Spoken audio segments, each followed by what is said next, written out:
Maybe we should have a bit of a discussion, because I noticed was it that Simon Perry, the piss taker, Yes. closed the door.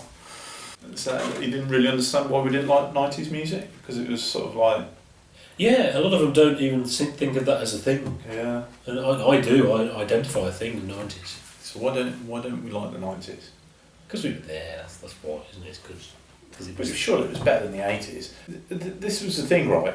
At the beginning of the 90s, when there was a definite change, and I remember saying to Wyndham's mum, "Oh, music's not as good as it used to be." And she went, "Yeah, I know." Sort of thing. Yeah, but we were in the 70s, didn't we? Let's be serious about this. I was on about the 80s. I mean, I must have thought music was good in the 80s. Where's there an orange on the table? It's for later, if you need an orange. Oh, right. It's for the viewers, if they're hungry, they can have orange. There you go. But on reflection, the 90s was pretty... Crap. Yeah. Well, the point we made about the whole point of doing Prodigy, in a way, that there was a kind of a, what's going to be, what's it going to do, what's going to happen, it never did. That's the 90s, in a sense. And we're going to change now. Big change. And I mean, I was actually reading the Chris Welsh, Yes biography. So it's one of those little ones.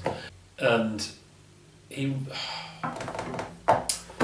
had a quote from, I can't remember his name, the vegan Yes guy, the guy who used to own the vegan shop, and he became their tour manager or whatever, saying about, he said it in about like 1997, about, well, for all these years, all these bands have been so successful, but times have changed now, and it's very hard for a classic rock band now because it's different now. And it wasn't. It was the same. And all those bands have come back. So it just wasn't true. The idea of this massive step change in 1991 wasn't real at all. It was fake. It was marketing, wasn't it? The kids can think they're cool because their older brother liked that 80s music. They now like the Nirvana cool music, I suppose. It's weird how, you get people who are really into 80s, they know every single band and track and number one of the 80s and stuff like that. Yeah, but they don't get that over the 90s. It doesn't seem to be that No, it becomes disparate, doesn't it? Because it's bloody good, that's why. Yeah, I mean, my memory of the 90s is pretty much indie bands and dance music. Tasman Archer. Who the hell's that?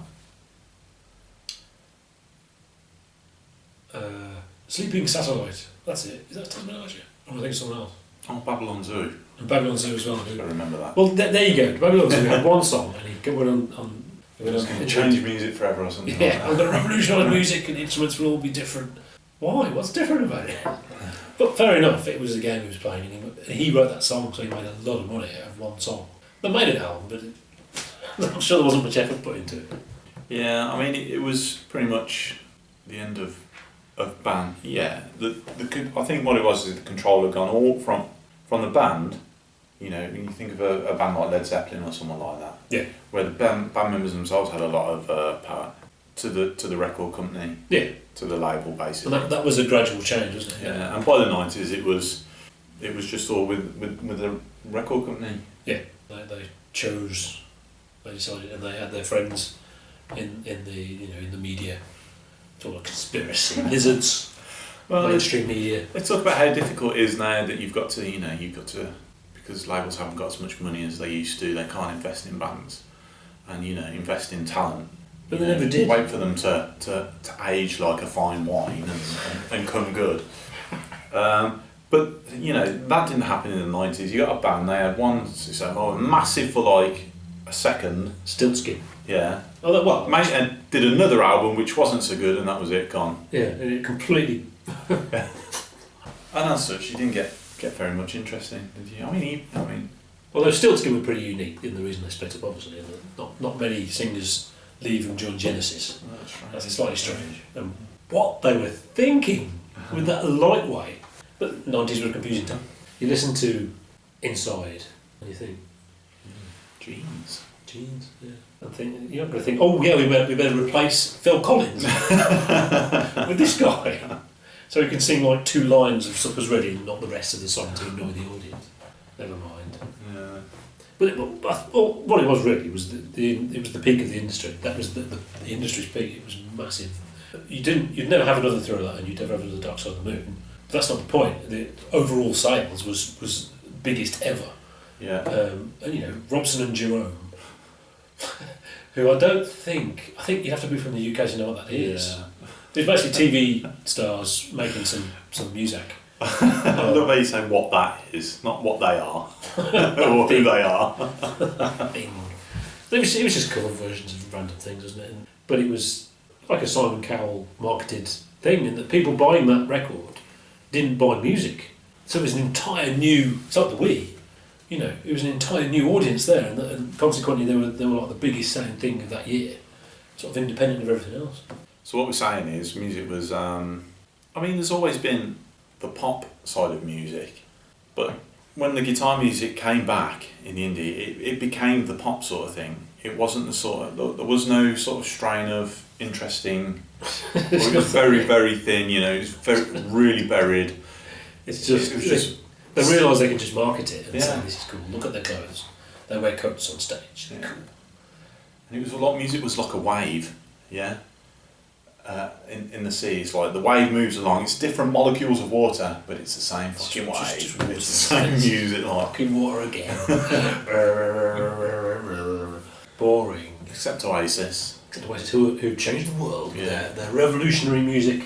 They were just so intense live. It was just like, oh my god. It's like, you know, Led Zeppelin 68. It's the same as that.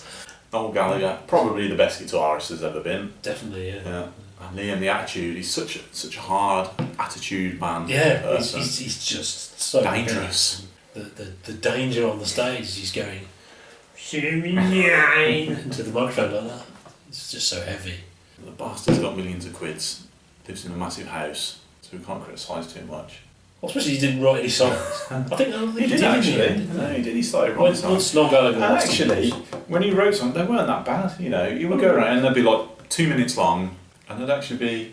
Well, Noel Gallagher is an interesting character. Not just in that I think he's quite funny. Yeah. And people don't realise he's being funny. He's a bit Jeremy Clarkson, that kind of thing, isn't it? And he's all the songs he wrote, all those the really good songs he wrote when he was on the dole. And he lied and pretended he hadn't written anything. And every time they have a new album, he said, I'm writing new songs. Oh, look at these. And the second album, oh, look at these. And then the third album, it's like, what? It's as he runs out of songs. And then the fourth album, they had to write new songs, and it was shit. So that's interesting, that he could only do it. I think that's a pretty standard arc, isn't it, of a band? I don't think there's anything particularly special in that. Yeah, it's not that, you know, only young people can write music. It's that fame breaks you. Yeah, if you're comfortably well off and you've got lots of interest elsewhere, it's why would you sort of sit at a desk and slave away to make something? That's probably the real reason why, you know, that whenever the band has a sellout album, it's always the next album is shit. It's because they're comfortable. So Big Generator and Tonight by Barry, which is crap. It's easily his worst album. So it must have been a shock. I think every Bowie album up to there, although they're different and people have different ones, whatever, you know, Scary Monsters, and then you've got Let's Dance, and it's not quite as good as it should be, and then Tonight is like just nothing. It's just completely forgettable. And it really is, you just can't be bothered. What a shame.